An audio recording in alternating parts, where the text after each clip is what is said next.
రోజు సాయంత్రం 4 అయింది. బాల్కనీలో కూర్చున్న ఒక ముసలాయన చల్లటి గాలిని ఎంజాయ్ చేస్తూ పక్కన టేబుల్ మీద ఉన్న ఫోన్ ని పదే పదే చూస్తూ ఉంటారు. కాసేపటికి ఆయన ఆ ఫోన్ తీసుకుని ఏదైనా కాల్స్ మెసేజెస్ ఉన్నాయా అని చూస్తారు. కానీ ఏమీ ఉండవు.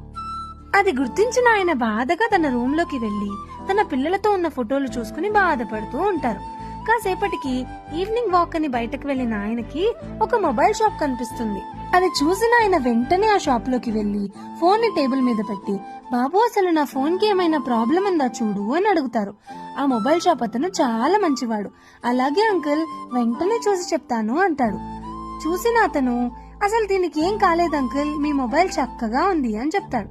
సరే బాబు అని బాధగా ఆయన ఫోన్ తీసుకుని వెళ్ళిపోతారు.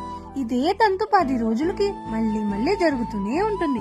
ప్రతి 10 రోజులకి ఆయన ఇలాగే చూపిస్తూ ఉంటారు. ఇదంతా అబ్జర్వ్ చేసిన అతను కొన్ని రోజులకి విసిగిపోకుండా, అంకుల్ అసలు మీకు ఏమైంది, ఎందుకు మళ్ళీ ఫోన్ పాడైందా అని ఆలోచిస్తున్నారు అని అడుగుతాడు. దానికి ఆయన, మరి నిజంగానే నా ఫోన్ పాడవకపోతే నా కొడుకు ఎందుకు నాకు ఫోన్ చేయట్లేదు, నేను ఎన్నిసార్లు ఫోన్ చేసినా ఎందుకు ఎత్తట్లేదు, మళ్ళీ తిరిగి ఎందుకు చేయట్లేదు అని బాధగా ఏడ్చుకుంటూ ఆ ఫోన్ తీసుకుని వెళ్ళిపోతారు. ఇదంతా అర్థమైన అతను ఏదో ఒకటి చేయాలనుకుంటాడు.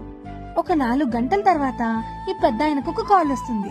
ఈయన చాలా ఆనందంగా వాళ్ళ కొడుకేమో అని ఆన్సర్ చేసేసరికి అవతల పక్క నుంచి, హలో అంకుల్ బాగున్నారా అని వినిపిస్తుంది. వెంటనే ఆయనకి ఆ మొబైల్ షాప్ అబ్బాయే ఫోన్ చేశాడని అర్థమవుతుంది. ఏంటి బాబు నువ్వు ఫోన్ చేశావు అని అడుగుతాడు. అప్పుడు ఆ అబ్బాయి, ఈ రోజు నుంచి నేను మీకు 2 పూట్ల ఫోన్ చేస్తాను, మీకు కూడా ఎప్పుడైనా బాధగా బెంగగా అనిపిస్తే నా షాప్ కి వచ్చి నాతో కాలక్షేపం చేయండి అంటాడు. ఇదంతా విన్న ఆయన కళ్ళ నిండా నీళ్లు నిండిపోతాయి. అంతే, అలా మొదలైంది ఒక అందమైన రిలేషన్షిప్. అమ్మా నాన్నలు మన నుంచి కోరుకునేది లగ్జరీ కాదు, they want only time. Say that sorry, say that thanks, make that call.